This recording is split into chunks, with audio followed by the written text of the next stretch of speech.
Alright guys, this is Ricky Lundell from rickylundell.com giving you another Coach's Corner. This time we're going to be doing it on some MMA and some of the grappling that occurs down there. Now, let's look right here. We got Nascimento on the left, okay? And then on the right over here we have Acker, okay? Now, Acker has a nice deep underhook on this side. He's working to get his shoulder underneath the armpit, which is going to create a nice underhook there. But as you can see, Nascimento is reaching over the top.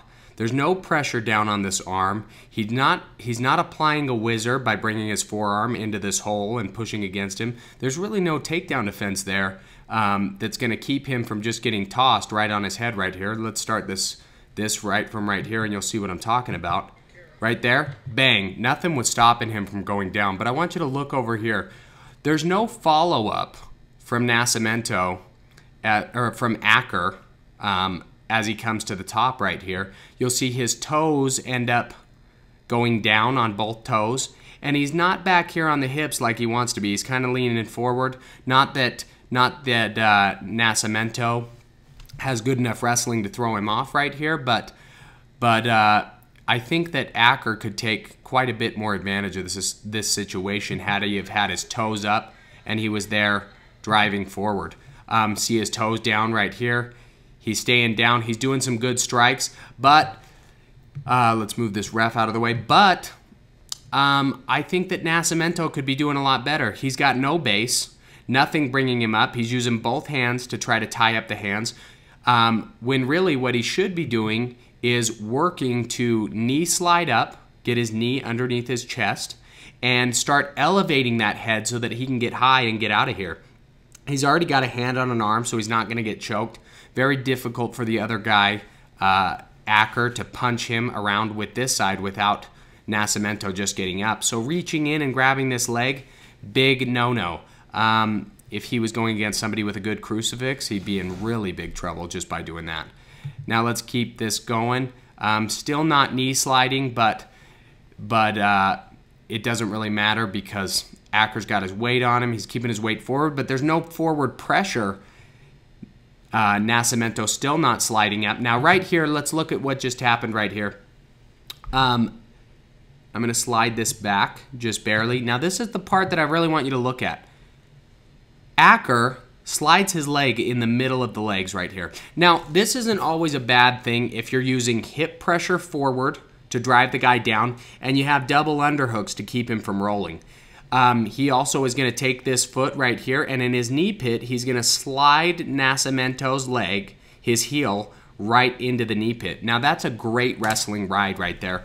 Different people have different names for that, but I'm going to refer to it as an Iowa ride right now.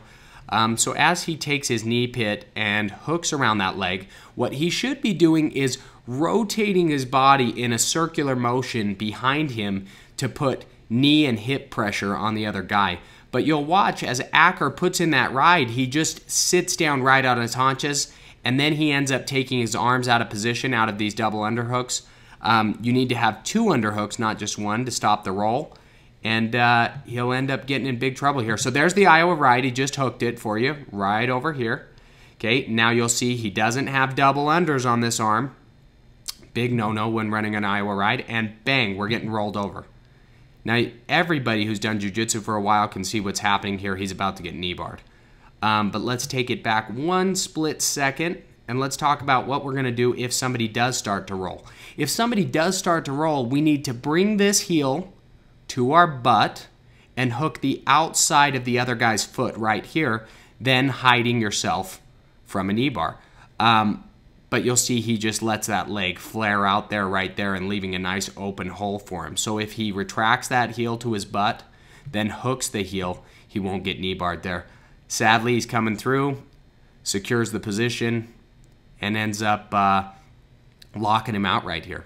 You know, and it's sad when you see this happen because I don't believe that Acker, the man who knee-barred Nascimento, actually was the superior grappler in that state. He ended up getting a Hail Mary and winning that, but he really capitalized on the fact that Nascimento needs to work on his wrestling. his rides, the way he's doing them, and putting pressure, toes up, always driving into the opponent, using your hips, using your pressure.